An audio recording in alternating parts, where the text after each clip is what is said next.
How are you? My name is John DiTomaso. I am the proud superintendent of the Belmore Merrick Central High School District. We just finished 2 incredible programs for our 10th graders with Sergio Argueta, and we couldn't be more pleased about what took place here today. We brought Mr. Argueta into Belmore Merrick because we really want to take this big district and have, one voice, one message from 3 different high schools and 2 middle schools. And like every big school district, we sometimes have issues, certainly with tolerance and, acceptance. And it's not only an issue for school, I think it's an issue for this community. And we decided to venture out onto this program with him. Our kids have been part of racism seminars given by Nassau County. A few of our kids and some of our teachers and administrators saw Mr. Argueta speak at that event, and they were so impressed. Had to have him back here in Belmore Merrick. An organization of administrators and teachers and students got together, formed a program here, really a one voice, one message, of bringing voices together from all 3 of our high schools and an alternative high school that we have, so that kids could learn about tolerance and acceptance, and to know about dignity and the way to treat others all the time. It was incredibly well receptive. Mr. Argueta is passionate, energetic, enthusiastic, and real, and that's what kids want to hear. That's what kids will listen to. That's what they'll walk away from. Could not be more pleased and appreciative of not only the work that our administrative team and our teachers and our students have done, but definitely capped off with Mr. Argueta, and we hope that he's going to continue to be involved with us in this program. So thank you very much. Thank you, sir. Good morning. Now, I got to tell you, we don't have a lot of time, and so I always start off this exact same way.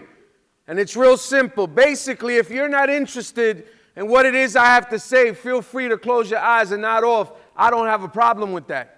The one thing that I ask is that you not interrupt any individual to either side of you, in front of you, or behind you, because while you may not be interested in what it is I have to say, that individual might be, and that is the only reason that I'm here. It was a great morning today, getting up and not having to throw on the suit. I'm still trying to get used to that, throwing on the suit. And so I threw on the Timbs and I threw on my outfit, and I started thinking about what words I would possibly use to connect with kids that I've never met. What words could I possibly use to talk to individuals that grew up different from me, that look different from me, whom many might think, based upon what we look like, we have nothing in common. And so all I had to do was think about the message that I gave a few months ago when a few of your peers were at a conference, and they came up after, and even though we didn't look like each other, even though we didn't talk the same way and we didn't have the same accents, they said thank you to me, and they followed up with emails, and they talked about how great the assembly was. And so for just a second I said, if those individuals, those young people, and a couple of your administrators and people that are a part of this community actually felt that I could share something with you, then that's all that I needed. You see, today we're going to talk about some topics that honestly I think adults feel real uncomfortable with. Today we're here to talk to you about a number of different issues, and if I was to sit and talk and have a long discussion with each of you about these different complex terms, like racism or sexism or discrimination and oppression and the way we segregate ourselves, if I was going to talk to you about the way we put others down based on factors beyond any individual's control, that would be a long conversation. And so many of us are predisposed to thinking about race in a particular way, and many of us think that this is the main way we separate ourselves. But no, there are so many other factors by which we separate and segregate ourselves. And so if I asked you if things were better than they used to be, there is no doubt in my mind that a number of us in here would say absolutely. The way life was is no longer the way life is. Things are so much better now. I mean, just look at the diversity in this room. Look at the people that are sitting next to each other that literally a couple of decades ago wouldn't have been able to do that. And so, yes, when we look at some of that, we think of separation and progress. When we think of the fact that civil rights movement that occurred but a few decades ago, there are other ways by which we discriminate and put others down. And throughout history, you will find that a number of folks have done more to harm others than to build others up.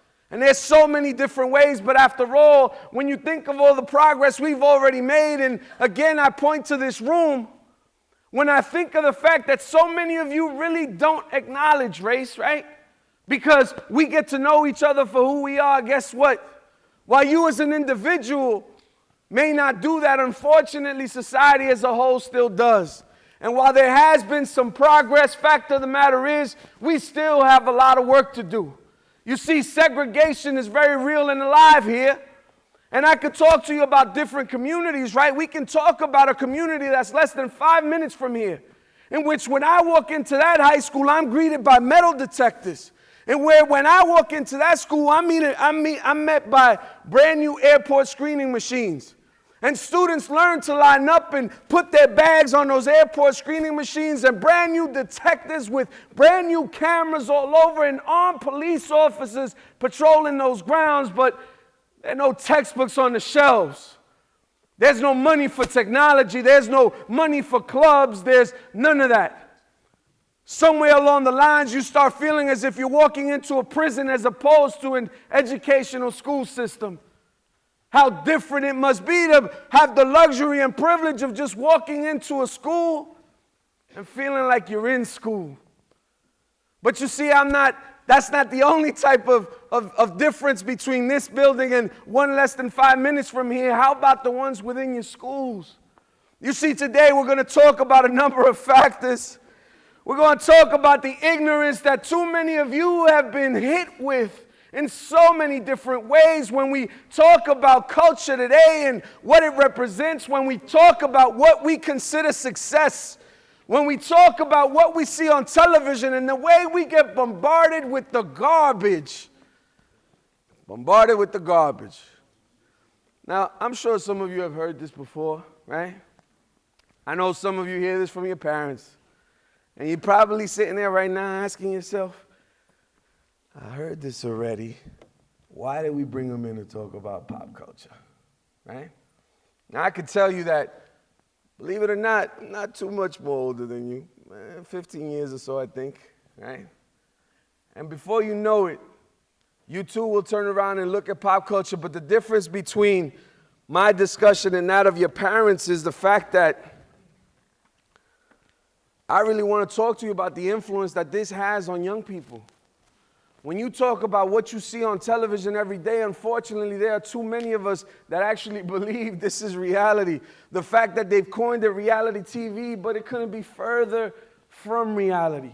Fact of the matter is, unless you get your education or follow some sort of passion and work constructively and dedicate your life to your craft, you will not be successful.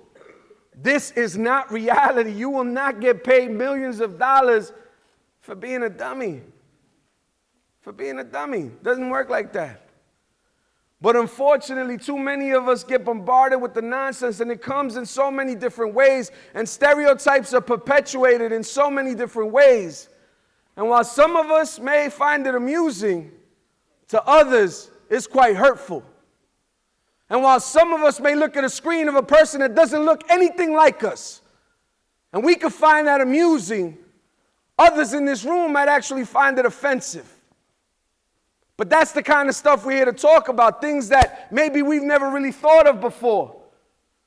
You see, when we talk about this post-racial America, when we talk about young people feeling that it's okay to say certain words, it's okay to be amongst friends and say certain jokes, it is okay to look at certain images and laugh at them or make fun of them. Fact of the matter is, it's hurtful. And we have a lot of pain and sadness going on in our nation. We have a lot of individuals that don't understand the damage that they cause, the harm that they cause. And as I look at you right now, sitting in these rooms, even though some of them may consider you the most privileged, and there are a lot of folks that would love to trade places with you, I, for one, wouldn't. Because I think it's hard being who you are. I think it's tough being a kid right now. I think it's tough being a high school student trying to do the right thing, bombarded with all these different messages. There is no doubt in my mind that there are some young people in here right now dealing with some struggles, and they sit and they contemplate and they think life will never get better. And those issues come in so many different ways. It may come by way of walking into a building and feeling that you are but one among millions. And nobody acknowledges you for who you are. And before you even speak, there is an assumption based upon the way you will talk, the way you will act, the way you will behave, and the things you're prone to do. There are some of us in here that try to deny who we really are inside because of what society says for a number of reasons. And so we oppress and we marginalize even ourselves. Hurt people, hurt people. I wish I could tell you life was beautiful, but the fact of the matter is, if you've ever driven from North American to Roosevelt, if you've ever driven from Hempstead into Garden City, if you've ever driven from Dix Hills into Wyandanch, when you talk about inequality, when you talk about segregation, when you talk of the fact that 90% of these schools on Long Island are either predominantly, quote unquote, of color, or predominantly, quote unquote, white. 90%, that means we don't get to know one another. We don't get to enjoy each other's cultures. We don't even, and that's just race. But like I said, there's so many other ways, and so we are literally separated where certain headlines make statements in certain ways, but only in certain communities.